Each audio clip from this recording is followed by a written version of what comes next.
Good afternoon, everyone. For those of you who don't know me, my name is Liana Braun, and I'm the Director of Expansion Strategy at Cara Collective. I am so thrilled to be welcoming you all to our virtual panel today. Those of you that know Cara are familiar with our 30-year history of moving people with employment barriers into nearly 12,000 jobs with close to 1,000 employers.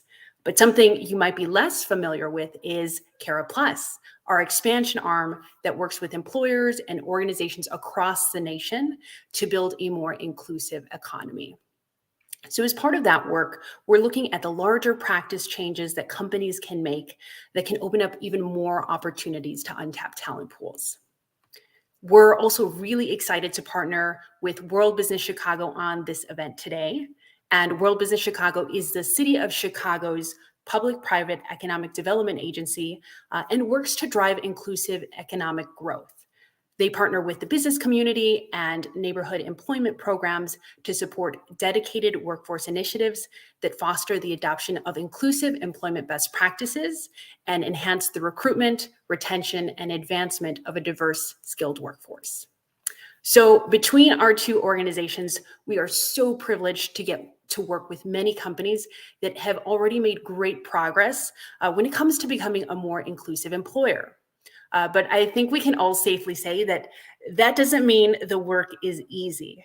So today, we'll actually get a sneak peek behind the curtain to hear more about how some of these companies have been able to adopt inclusive hiring, but also hear some of the challenges and surprises that come up along the way. So without further ado, I want to introduce our panelists. And today we're joined by Diana Sharp, Vice President of Large Customer Operations at ComEd. Diana has helped shape ComEd's workforce development strategy, removing barriers to decrease unemployment and underemployment. And she'll be sharing her experience putting actions behind ComEd's DEI commitments by creating and managing multiple workforce development programs. We're also thrilled to hear from Bradley Nardick, President and CEO of the Bazaar Inc., a leader in buying and distributing wholesale merchandise closeouts. Brad's passion for inclusion is infectious, which you will see very shortly. And we're also looking forward to hearing how his company became the most innovative business for inclusive hiring in 2021, as named by the Illinois Department of Human Services. And our final panelist is Julie Garfield, Workforce Strategy Program Manager at BMO Harris Bank. Julie will share how BMO has adapted their processes to hire and develop talent from their communities, and also share about how that program is expanding. So Julie actually transitioned from directly serving job seekers with barriers to leading BMOR, which is a cohort-based workforce development program designed to increase access to careers in banking and finance at BMO Harris. So now let's meet our panelists and learn a little bit more about how each of them have come to this work as individuals and are tackling inclusive hiring in their organizations. So now that you've met our panelists, I'll start with you, Diana, just to dig in a little bit more. So Diana, you've been at ComEd for 13 years, but I know you didn't start your time doing the work you're doing now. So tell me about how you went from being a communication specialist to now designing programs for underrepresented and untapped talent. So first of all, good afternoon. Thanks, Liana, for having me today and for having a chance to talk about the work that we're doing here at ComEd. So when I started with the company almost 14 years ago now, I did come in as a communication specialist within our care center. And I moved throughout our customer operations team, working with our various electronic channels, building our social media programs, overseeing our premier customer experience and looking at how customers experience ComEd. I actually went to law school while working at ComEd, so I was doing, a lot of double duty at the time. I'd moved into regulatory from there, and then into our corporate communications team before joining our CEO's office as the chief of staff to our former CEO. From there, I moved into governmental affairs, which is where our economic and workforce development team resides. And when I've looked at my career and the things that I've been passionate about, there's always been a focus on how do we make things better for others, whether it's the customer, whether it's our communities, whether it's family, whoever, looking at the things that people have historically not had a chance to experience and the ways that they have not been able to experience things because of the situations they're born into, the communities that they live in, the color of their skin, whatever the case may be, and trying to find ways to bring that equity to the table. And so when the economic development team opportunity was presented to me, the company was just really starting to think about workforce development and what we wanted to do around workforce development. And this was prior to, the George Floyd incidents, where the focus really started to be on equity and how we make sure that diverse people are included more holistically and more equitably. But I went to our CEO at the time and I said, okay, if we're going to look at economic development and the way that we do this, and we have a focus on bringing jobs and bringing opportunities to our state, it only makes sense to pair workforce development with that effort so that the strategies can be aligned. And also, if we look at our DEI mission and what we're trying to accomplish, we have to focus on diverse communities. We have to focus on those who are underrepresented. And we know in the energy industry in particular, we have a history of having less diversity and less opportunities for those who are from underrepresented communities. And so this was really kind of that nice melding of the minds and the ability to bring all these facets together so that as we were growing businesses, attracting businesses, and bringing jobs in, we could build the skill set for those who hadn't been in our industry, whether it's utilities, energy, construction, et cetera, and really start to provide them the skills to be successful, to get these, high paying jobs, these life sustaining wages, and help transform the energy industry as we're seeing it change. Mm-hmm. Diana, thank you for sharing some of your personal background and connection to this work. I'm hearing that there's so many opportunities at ComEd to make a difference and to reach these new populations. So, when you think about inclusive hiring or anything you talked about that you're doing at ComEd, what are you most proud of? I'll tell you, I'm really proud of the way that our teams have leaned into this. This isn't something that's we put on a business plan, we say we're going to work it down, and you do it, you track it and you keep moving. We do all of that, of course, because we're a business and we have to. But what I see and what I'm really proud of is the passion around it, and how many times I get people who come who are not in their day-to-day jobs doing workforce development, but raising their hands and saying, I believe in this mission. This is the right thing for us to do. And I want to be a part of it. And so as my team works to build these workforce programs and programs that are far reaching, we have people that come in and say, I want to help in some kind of way, put me in, coach, right? So we've got our ComEd Infrastructure Academy that we're actually going to have a graduation next week, the 10th year of our Construct program. We've graduated more than 700 people from Construct.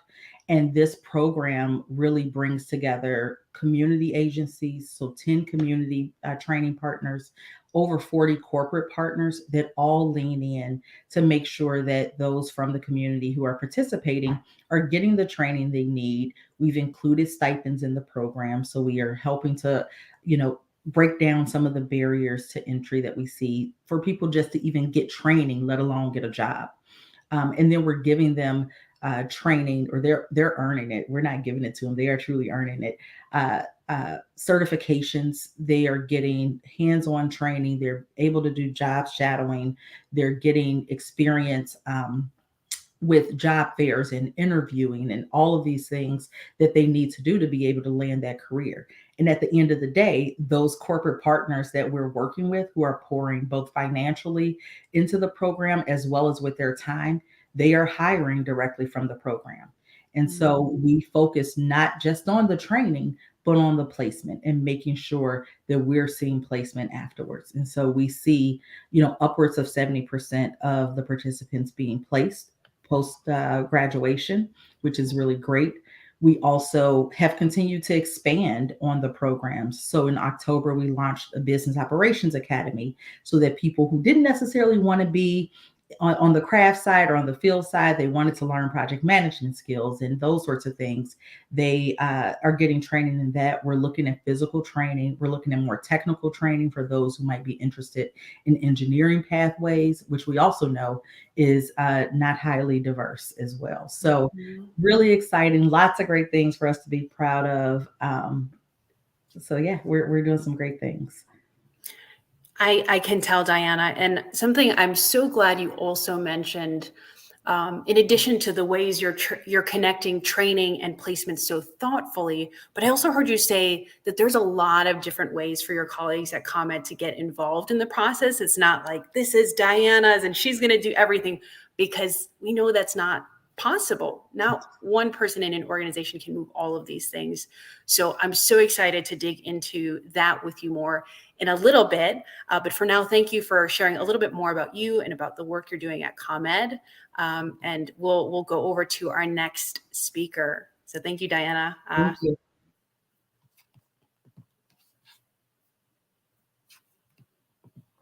And we're very excited to welcome Brad up next. Hi there, Brad. Excited to have you here because, you're in the business of buying and selling over at the Bazaar. So I'm just so curious, why did you decide to make inclusion a part of your business strategy, and specifically who and how you hire? Yeah, Liana, thank you for having me. Everyone at Cara and World Business Chicago, thanks for putting on this event. And I'm really excited to learn from Diana and Julie today. So it sounds like ComEd is doing amazing things for the community. I really admire that. Why did we get into what was originally disability inclusion program? And it's kind of evolved since then. About 8 years ago, a teacher from a school up the street from ours walked into our store, Bargains in a Box in River Grove, and she was looking for donations. And we said, well, what are you looking for donations for? And it was for a fundraiser for her programming for young kids with disabilities who were basically on a different learning track in their high school. And the reason why it mattered to me, at the time I was a store manager, was I was on the same learning track when I was in high school. And so it was always very personal to me to kind of understand what it was like to be the slow kid in school, so to speak, or to be behind, and kind of the stories that get told to you when you're coming up in that position through the school system. So we said, well, we'll donate something to your school, but how about we try and do an internship? And we started with 10 kids from Proviso Area School for Exceptional Children, right up the road from us. I think on day 3, we had about 4 kids left. We had no idea how to support people with disabilities on the job. We had no idea when it was time for young kids with autism to take a break. We didn't understand that, people with learning differences need visual cues most often to receive their training more effectively. So we didn't really know anything about it. But what we did know was that the kids who were coming through the program and who stayed had a totally new sense of self-confidence and self-worth. And we ended up hiring 4 of the kids from the program to be full and part-time employees. And that was kind of the seed. That was a long, long time ago now. And we just really committed to this kind of work, mainly because it's filled our workplace with purpose. And it's taken a company that, yes, what we do is buy consumer goods and sell them to discount retailers and run retail stores, and that's our profession. But there's a purpose within that of helping people who don't get jobs have a lot of success on the job. And so that's kind of how it started, and that's why it's stayed. Today, We have, of our company has about 150 team members total. And we have about 60 people who are either people with disabilities, and recently we started working with people with criminal backgrounds as well. Thank you, Brad. I'm always so intrigued to hear how that first connection you made translated to all that's come since then. And it also makes you wonder, because you talked about starting with individuals with disabilities and not really connecting with you personally.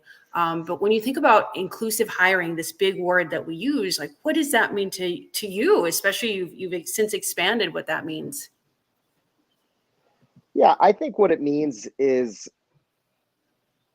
let's see, Liana, that's a good question. What is inclusive? I think in the Bazaar, in the context of our company, we primarily focus on three groups of people. We focus on injured veterans. We focus on people with disabilities, whether they were born with them or they've acquired them over their lifetime. And we focus on people with criminal backgrounds. And the reason why we focus on those three groups is, from the data and statistics that we have, those are three of the most often overlooked demographics of people in the United States of America who don't get job offers. Mm-hmm. And only 1 in 5 people with a criminal background can even get an interview. So we always talk about, imagine if one in 5 of your friends you only had 1 friend out of 5 who had a job. So I think that if the Bazaar and Diana and Julie and Cara and World Business Chicago and all the other amazing companies that are involved in this are successful, 10 years from now, what it looks like is that those statistics are completely different. That it's commonplace for every company to employ people with disabilities, for every company to offer employment opportunity and training for people who have criminal backgrounds. And I think that is the point. That's why we're here. Mm-hmm. And I think all of us are relatively early in that trend and in what's going on. But I do think that there's a really amazing trajectory happening right now, that there is so much focus from, not just, small 63-year-old family-owned businesses like mine, but from major corporations like BMO and like ComEd as well.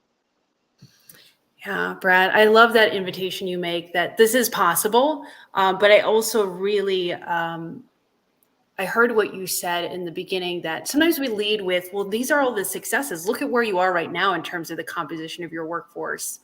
But when you started, it didn't necessarily go as planned. And that's why, having conversations like we are today to just show the learning that needs to happen and the investment in this work is so critical. So thank you for sharing your story, Brad. Really excited to go deeper in just a bit, but we are going to meet our last panelist. So thank you, Brad. And thank you, Julie. We're excited to talk more to you. Hello. Hi, Julie. So the first thing I wanted to mention is that I've heard you describe your position at BMO as your dream job. And we just talked to Brad about how sometimes this work is challenging and there's a lot that needs to be done. So it makes me think of, how do you see your role and what do you want to accomplish? Sure. So true fact on the dream job, and a little background on that, and that'll sort of lead nicely into the answer about what I want to accomplish. But so as you alluded to in the opening, I actually was an employee at the Cara program. My career prior to joining the financial industry was entirely in nonprofits and social services, and that's what sort of led me to Cara. And the work that I was doing with Cara was in the retention team. And so I managed a dual campus team, and we spent a lot of time with the numbers and thinking about people and really thinking about the different partners and companies that we placed our talent in. And from there, I got inspired. I got inspired by the companies that I felt like were doing employment well, in particular for entry level work. I also got inspired by the companies that weren't, because I know we can do better. I come from a professional brood that is fairly skeptical of capitalism and kind of and corporations. and frankly, I don't necessarily agree. I think that corporations are hugely impactful, have solved some incredibly complex social problems, and have the resources and frankly the impact to do just that. And so through my work at Cara, I decided that I wanted to step into the other side and be a part of it there. And I got a break and was able to transfer into the industry to be in project management for our corporate banking team.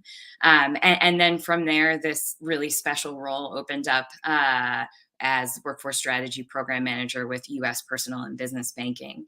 And one of the things that made it a dream role too was when I had been thinking about what my ultimate was, I was like, it sits somewhere between HR, diversity, equity, and inclusion, and the business. And essentially, that's exactly sort of where this role is today. It's not in necessarily one of them, but it really encompasses the whole kit and caboodle. And so as part of my programming, BMOR is under this workforce strategy program umbrella. And what I'm hoping to accomplish, and I think what as BMO we are looking to accomplish is both kind of inclusive hiring as well as inclusive employment, is taking a different look and a different lens at talent. And really important to me is thinking about the inefficiencies. What is all the talent out there that for a long time we've been passing over? Like Brad said, they haven't gotten in the door for an interview, who truly belong at BMO, who truly want to be in the financial industry, and have worked to kind of get their foot in the door. And so what I want to accomplish is to find more of that talent, and to make sure that they have the supports and really the labor market network, all of the things that so many of us use to succeed and move ahead, that's actually available and being consumed and used by as many as possible, so that we can get diverse talent up into the industry and really build their careers.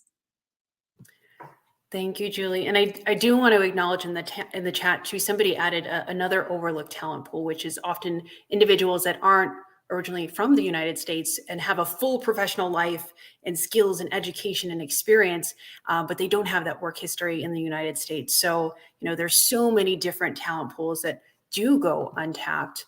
And, Julie, you talked about some big questions that you're taking on at BMO, which is so exciting. But specifically, I want to learn a little bit more because Cara has been lucky enough to partner with BMO on this really unique program that combines financial skills training and socio-emotional and professional skills training to bring more people into the finance and banking industry. So tell us a little bit more about why BMO decided to be part of this program, hire from the community, and how that program has evolved. So I think it starts by and large with purpose. In 2019, BMO really leaned into our purpose and sort of launched boldly growing the good in business and in life as a forerunner of our values and purpose. And in doing so, really started to get to the whiteboard and think about, okay, we're saying this, like, how are we gonna walk the talk? And so I think there were many ideas, and actually there are many initiatives that really approach boldly growing the good in business and in life. But BMOR in particular took off. Actually, and it was an effort of community giving. Of someone from World Business Chicago actually was part, who had formerly been part of WBC, was part of building this program, as well as HR and the business, and to think about. And in particular, it started with, okay, how do we build a pipeline from particular neighborhoods in Chicago? So I think the start was Little Village and Austin. And for a number of reasons, I think alignments with campaigns from United Way, as well as investments that BMO had levied in those communities, to think about how we build a pipeline of talent into BMO.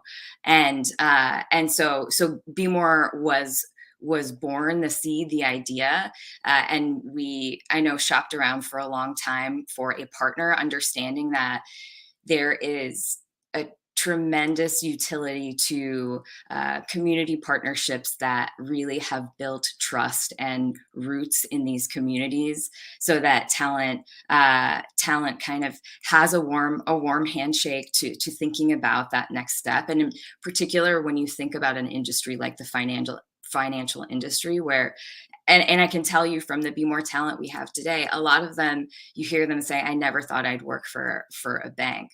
So sometimes you need that intermediary to say, I know you can do this. And so it was built with the idea to build a pipeline from particular neighborhoods and to leverage our community partnerships to really get the talent kind of in the door and feeling like they can step up to the plate. We did evolve over time, understanding that our community partnerships actually have different referral partners, different relationships built in different parts of the city. So I think from some trial and error and learning and understanding that just throwing out a job description to a community doesn't necessarily the fish don't necessarily just jump straight into the boat. We broadened the approach to some degree to make sure that our impact is still on communities that have been completely underrepresented in the financial industry, but we did have to pivot to some degree in terms of thinking about where they come from and what that talent pool looks like. Thank you, Julie. And also, I see we're getting some shout outs from other partners. So Brad and Julie, I think the Aspire is calling out that you're also another great partner of theirs. So just another testament to the way that this work doesn't get done in silos, that there's a lot of these partnerships that are so important to cultivate.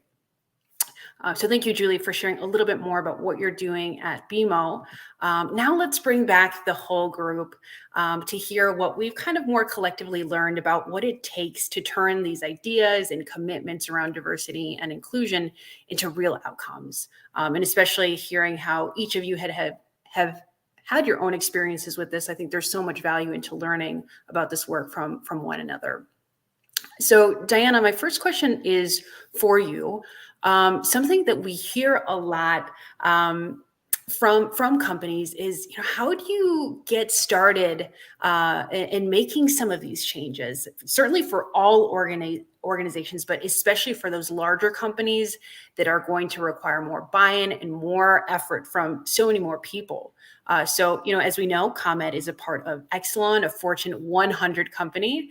And we know that you personally launched 2 workforce development programs. So tell me how you were able to convince people and especially leaders about the value of some of these efforts and programs. Yeah, so really great question. And I'll say, part of it started with something that both Brad and Julie talked about, which was really kind of being presented with a real-time opportunity and trusting your strategy and the strength of your people enough to be able to pivot and change a little bit to address the need that you see at hand. And then Julie talked about kind of the partnership and this nice intersection of her job between HR, DEI, and the business. And that's very similar to how we've approached it at ComEd. So when we first really started to stand up the workforce development program and started to stand up a team, we looked at not just the head count that we were being assigned for our department, but who needed to be our partners at the table to help build out this strategy. We didn't want to build it in a silo. We didn't want it to be from the top down. And so we reached out and we sat at the table with HR. We sat at the table with the business leads, particularly on our operations side, where they had a lot of the entry-level roles, but where we also saw the big gaps. We are a union organization. And with that, we did not see a lot of diversity within our union ranks. And so we saw a really great need there where we could approach it head on. We had the opportunity to change the way we approached hiring for entry-level roles. And it's things looking back now, which feel like common sense, right? But it was, how do we change starting at job descriptions and looking at entry-level job descriptions that would require 2 to 3 years of experience? That's not entry-level work. And so we had to really start to take a deep dive and peel back the layers around how we were approaching bringing people into the organization and what barriers we were erecting ourselves that were leaving really valuable talent on the table. We put together a steering committee of leaders from across the organization, so that HR, our DEI leaders, our corporate relations leaders, our operations leaders, as well as others within the business who had a stake in the game and who we were going to have to pull on for resources and to help us develop the strategy.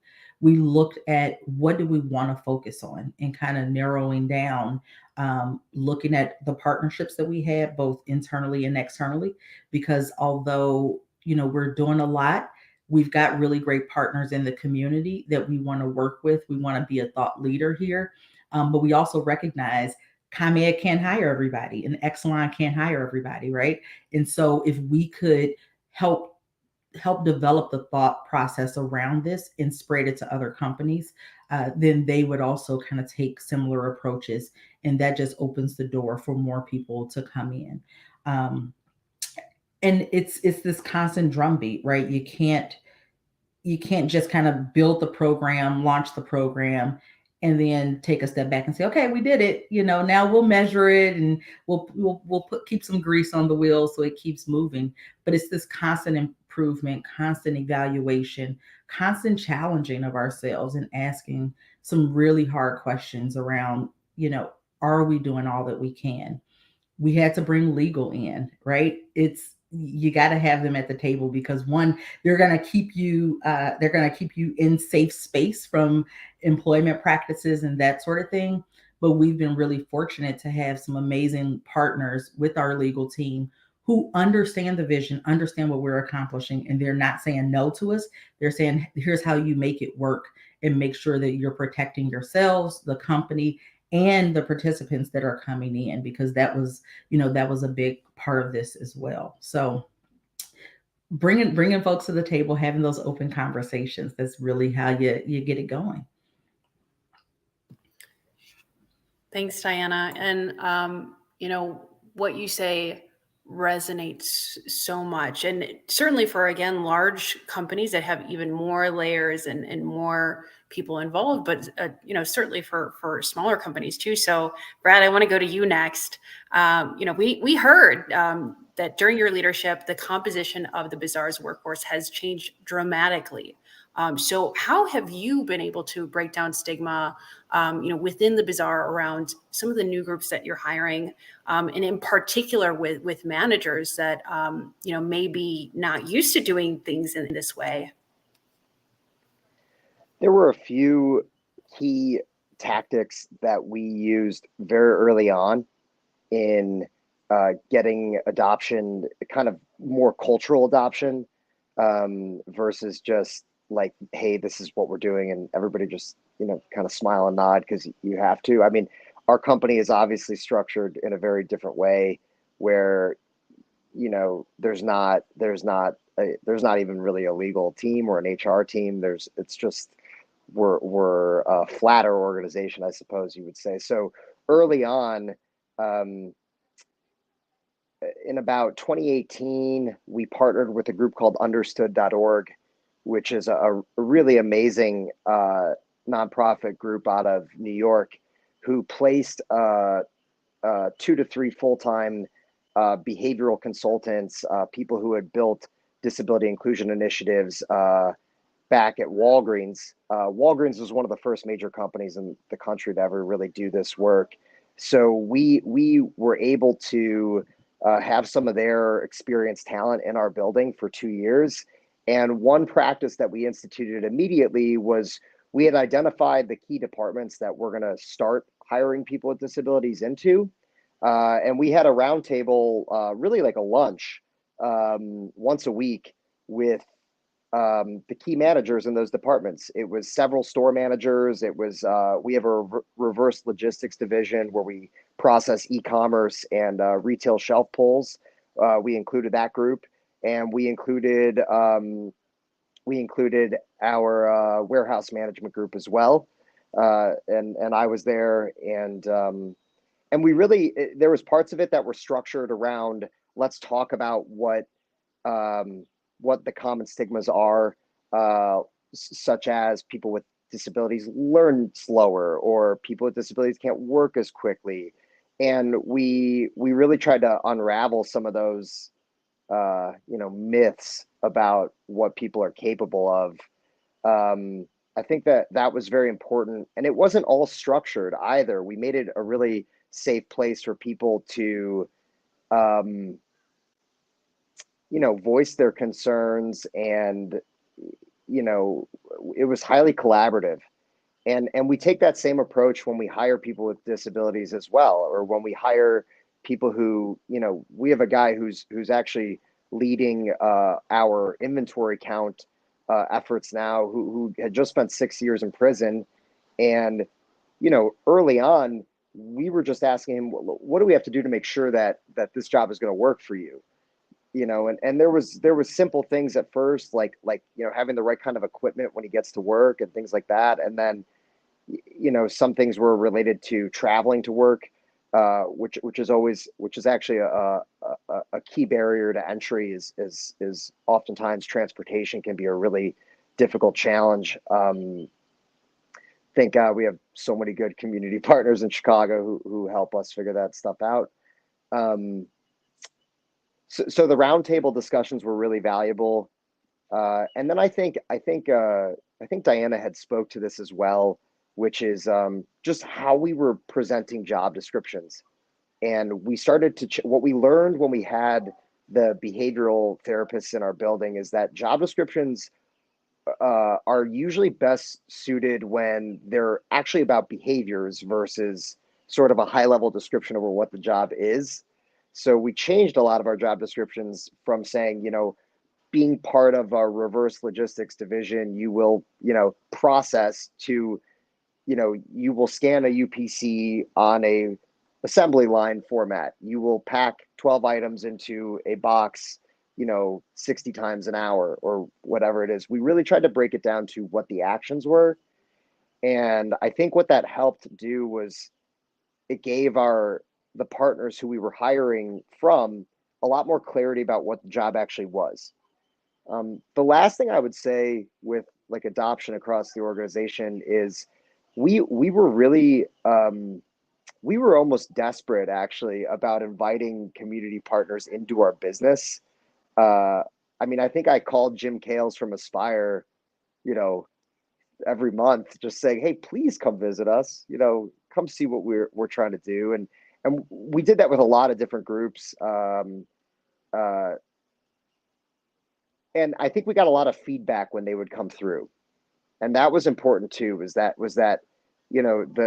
a lot of times these nonprofit groups like Cara, you have people who are experts at making sure that people can find a job and keep the job. And so we were really open to feedback about what we had to adjust as a business to make it an environment where the people who we were trying to make successful would thrive. Thank you, Brad. And Julie, did you have something to contribute there? Okay. Well, actually, I'm coming to you. That's what I was getting ready for. Julie, I'm so ready for this question for you, which is, thinking about, of course, what needs to happen in your own organization to make these shifts happen. Now let's think more about the candidates' experience and how they're involved in this process. So tell me more. We were just talking about the Be More program not too long ago. So tell me more about how you are sourcing and recruiting candidates through this program, and anything that's been surprising to you through this process. Yeah. So we start, of course, with our relationship with the community partner. So Be More is now not just Chicago, although we did sort of co-pilot, co-launch with Cara. We've now expanded to Milwaukee, and actually on Wednesday of this week, we did our first hiring event event in Madison. So now we're in 3 markets, which is really exciting. And we've developed kind of the community relationships. So we're working with Goodwill in Milwaukee and Urban League in Madison, and really working with those partners and really leaning on their expertise in terms of recruitment, and the experience. I think what Brad said about the experience, like the experience of being talent going through the process. So I'll give you the long and short, and then I'll dig back into some more interesting pieces. But so we're working with our community partners to source for these roles, and source candidates that, in particular, may not make it through our typical recruitment algorithms, but absolutely have kind of the will and some of the skill, but in a different way than we've thought about it in the past, to really succeed in the roles that we're hiring for BMO, which is essentially a teller role. And so we do some work up front with the candidates prior to the hiring event to give them a peek under the hood of BMO, of the position in general, to really encourage them to try on the job from what they know. We interview an actual teller, and to give them kind of a good feel for what they might be getting into. Particularly if a lot of them don't necessarily have connections, families, friends that are doing work like this, right?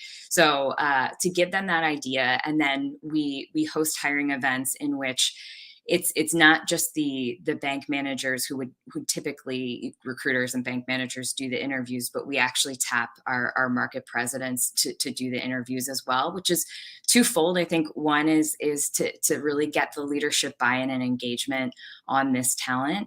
Also to really technically it helps from a placement perspective, but that's a little bit in the weeds. And then we work really closely with our recruitment team as well as the business to really think about branches in which the talent is going to succeed and be supported and do well. And then we work really closely with our employment partners once offers have been made. And I think this is something that we've learned that's tremendously helpful, particularly in the financial industry. The background process, both for criminal backgrounds as well as employment education, we are very, very thorough to protect our customers, to protect our business. It's really, really important to us. And so we go deep, and there's some parts of the process that can be intimidating, and there's some parts of the process that can be really complex. And so we found that partnering really closely with our community organizations to make sure that as these pre-employment screening steps come through, that they know what to expect, or if the unexpected comes up, that they are connected closely with partners or just team members that can help them through the process. And that has been tremendously important. And then once they actually land the job and have the start date, we do a little bit more in terms of our onboarding process, a couple more check-ins, one extra training on ops and risk, which is one part that we find particularly scary about being a teller. Am I doing this right? And am I going to mess up somebody's money? And then into employment. And so we're building some extra program elements, and we've had mentoring as one of the pieces that we've connected our talent with. And actually, we're just launching a new group that hits our talent closer to their start date to really create space for learning and growth. Because in particular, like I said before, this is a group of talent that maybe never expected to be in this industry. And it takes some time to integrate, to really trust. And new jobs are hard in general. I think new jobs, particularly in an industry like finance, can be scary and can take a lot of time and need a lot of extra professional love to really feel like you belong and that you're going to be able to really get through the learning curve. So BMO is taking it from the hiring through the employment piece. Thus far, we've hired 50 colleagues in through BMO, and we're definitely looking to keep working through that. In terms of what's surprising, I think that our learnings have been really rich, right? So what we mentioned before about kind of recruiting from targeted neighborhoods, like we had to pivot. There've been some pivots along the road. We've had to pivot from that to some degree, and we've used our relationships at Cara actually helped us think about our job description, not in terms of changing it, but in terms of how we market it. Again, the experience of talent. I mean, there aren't many job descriptions that I look at that I feel like I could actually do. Job descriptions are inherently not necessarily a warm handshake, but really kind of leaning into and thinking about what is most important about this role, and which is and what can be taught, right? So kind of doing a little soul searching on, okay, can cash handling be taught? And which is, the answer is yes. But really we need to look at whether this candidate can do some of the more challenging parts of the role, which relate to compliance, which relate to, again, making sure that you're dotting all your I's and crossing your T's, and making sure that, they really have an interest in our customers and in thinking about how our products and services really do value and benefit them. We need someone that is interested in leaning in, but there are a lot of things that we can absolutely teach that we've had to do some soul searching on. How have we thought about this in the past when we've been interviewing, and what truly matters and what can be taught versus what needs to be experienced before you get in the door? Yeah, those are some great points there, Julie. And something else, I want to take a step back because, talking about the interview process itself, what are some of the things you would think about? But how do you communicate what you're looking for to candidates early on is so critical to their experience. But I do want to take a step back because something else that's come up when we talk to companies is, okay, let's say I get it. I'm ready. I want to hire from the communities you mentioned, Julie. And a lot of organizations may not even know where to start. They may not have existing community partnerships. So Brad and Julie, we heard you talk about the importance of those relationships. And Brad, I actually know that the Bazaar has worked with 60 community-based organizations to source talent. When we hear that, we might think, well, that sounds like a ton of work to get, to the number of people you're getting. So what would you tell people that might be asking themselves that questions about why you rely on those partnerships, and also what have you learned about building those relationships? Well, it took us 8 years to have 60 partnerships, so it was a lot of work. That's for sure. The importance of the partnerships, I think, is it's probably sounds simple and obvious, but most of the community partnerships we have are working with organizations that are solely designed and built to help people find employment and keep employment, which my organization is not built to do that.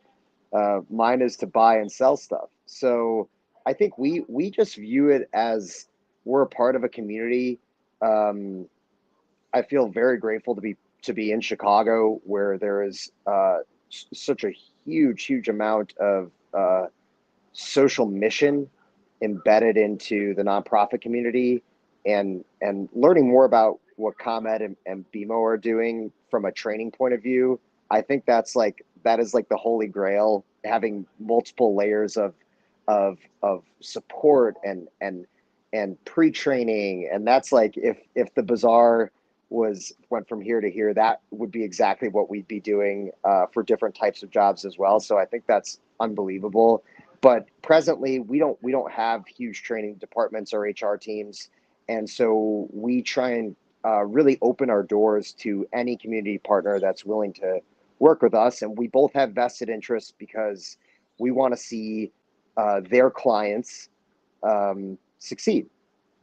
And I think there's one point that I think gets talked about a lot in these types of conversations, which is usually a big motivator for businesses, where it's like, well, turnover rate has gone down. You'll hear that a lot when companies are talking about hiring injured vets or hiring people with criminal backgrounds or hiring people with disabilities. They say, oh, well, job hunt. The turnover rate goes down. And I think that that's a complete oversimplification of the truth. The truth is that turnover rate goes down when you invest into the success of your team members, regardless of who they are, where they come from. And employing people with disabilities is what kind of put us in a crucible to teach us how to properly invest into each individual person.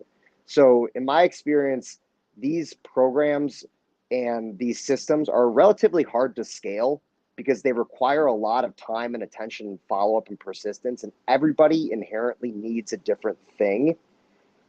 And our community partners help us make sure that we're giving each individual person what they need. Such a great point, Brad, because I think, while we're talking about hiring a lot here, it's like kind of unspoken assumption maybe that you can't talk about hiring without talking about retention. And if you're going to invest in actually reaching out to new groups of people, you can't just stop there and leave them at the door. There's more work that needs to be done. It makes me wonder, Diana, because I know you've built these incredible programs. We talked in the beginning about the numbers you've been able to get to through some of your workforce development programs and the training you've done. So I'm just curious, how you've been able to use some of those programs to recruit and source employees, but also, keeping in mind in the best of times, like Brad said, some of these programs are difficult to scale and to get as many people as we hope for. Also, maybe share a little bit about the experience about shifts that might have happened during the pandemic and these wild swings we're seeing in the labor market. How has that impacted some of the work you're doing too? Yeah, so absolutely. I'll just say drastically. One of the great things, and we talked about the partners, we heard about partners. We use our partners to source our workforce development programs. And in turn, when we have positions that are open, we go right back to those partners to source candidates. And so those who come through our programs, we've developed our structure of they get a first look for the open roles that we have, and they get a higher tiered look. And so we invite them in to go through even additional training to get them ready for the interview process. So one of the things that we launched during the pandemic were climb clinics. Brad talked about these action-oriented job descriptions, right? We haven't quite gotten there, but I'd love to see our job description say you have to climb a 65-foot pole, right? Just straight away put it out there. But that's what our clinics have been trying to get to, inviting people in who go through our workforce programs. Maybe they've had no exposure to this type of work, and we can give them conceptually what they're trying to do.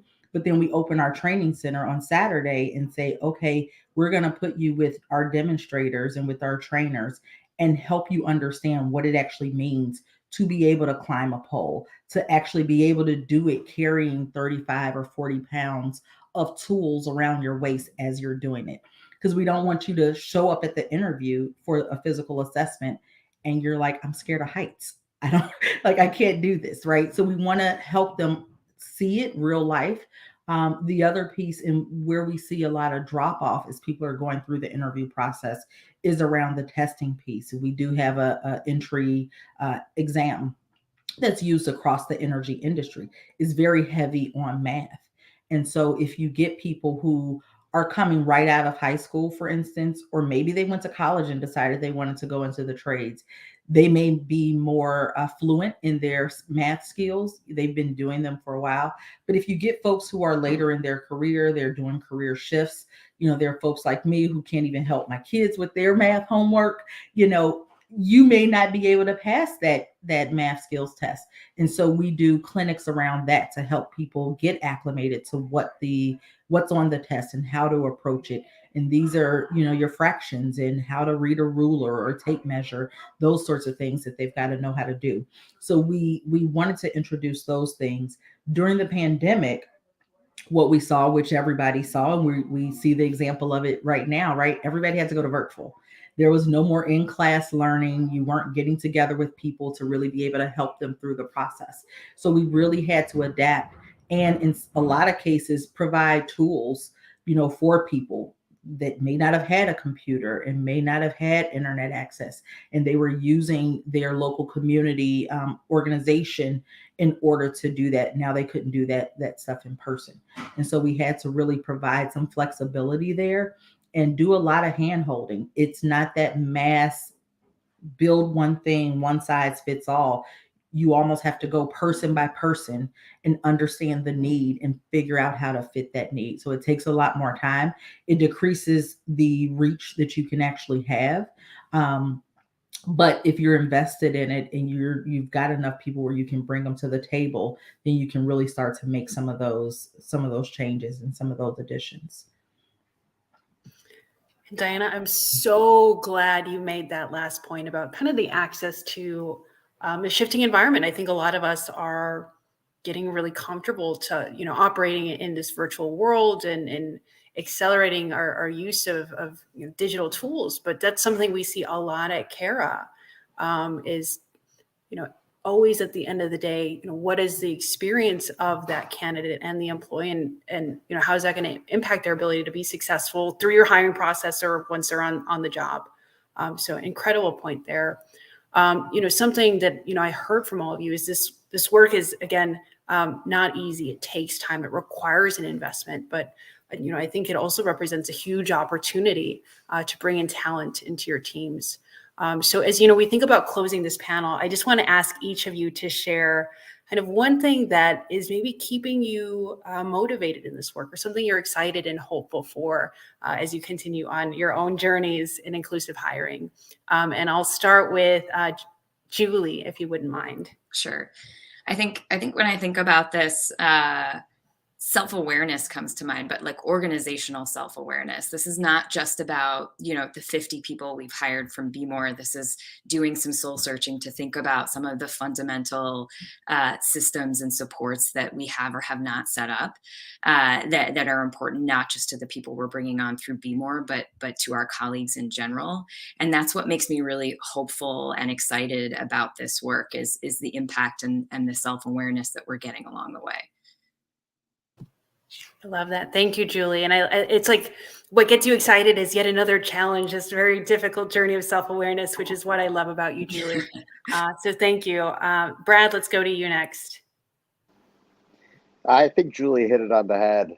I think that corporate culture is changing, and I believe that there's this huge emphasis on making sure people have what they need and feel supported on the job, and maybe even to take it as far as the job is an addition to like a therapeutic experience versus being this like massive source of stress in people's life. So that gets me really excited, and I love this stuff. I'll be excited about it, regardless of what's going on. So I think that the other thing is the people who we have come into our building who have come through our hiring partners, the individuals, the 60 folks who work for us, their enthusiasm and their attitude towards what the opportunity for work is, it's the most infectious thing I've ever experienced in the workplace. They love the chance to prove themselves. And I think that's a beautiful thing. That's amazing, Brad. And what I'm hearing then is, if you want a dose of that excitement, Brad loves talking about this. So we're looking forward to keeping those conversations going with you, Brad. And then Diana, I'd love to hear from you. Yeah. So one of the things that really keeps me excited is the success stories that we see when we see people who have gone through these processes, who were trying to find their way. And we see them a year from now, 2 years from now, they're like, look, I've got a job. I've bought a home. I've changed, the trajectory of my life and of my children's lives. And in a lot of cases, we see them then turning around and giving back to others and helping others to come along. So that really excites me. It also excites me because internally, we are having conversations that we've never had before. And people are willing to have those conversations, be uncomfortable in situations, and ask questions that we normally would not have asked in the workplace, and be willing to have a true and honest, open and transparent conversation. And that excites me, and it gives me hope that because we can do that, we can continue to make change.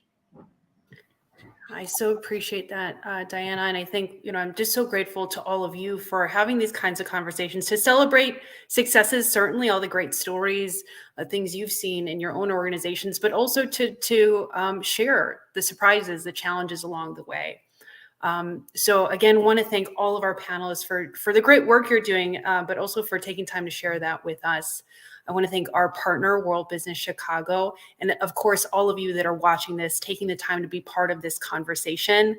I want to make this an invitation. We heard from each of these panelists the importance of partnering, not only within your own organizations, but with other companies that are learning along the way, partnering with organizations like Cara in this work to provide support and tap into our relationships with talent. So on that note, I'll say, if you heard anything today and you thought, that sounds great in theory, I'm for that, but I'm not exactly sure how to do that, we want to hear from you. We would love to connect with you, and you'll actually see in the chat an opportunity to work with Cara Plus. We have what we call our Inclusion Action Lab, which is a cohort experience for companies that want to learn actionable and employee-informed strategies to expand their talent pipelines, to hire more inclusively, to reduce turnover, and to promote talent mobility. So consider us a partner in this work, and we're very much excited and looking forward to staying connected with all of you to see how we can collectively advance more inclusive employment. Thank you.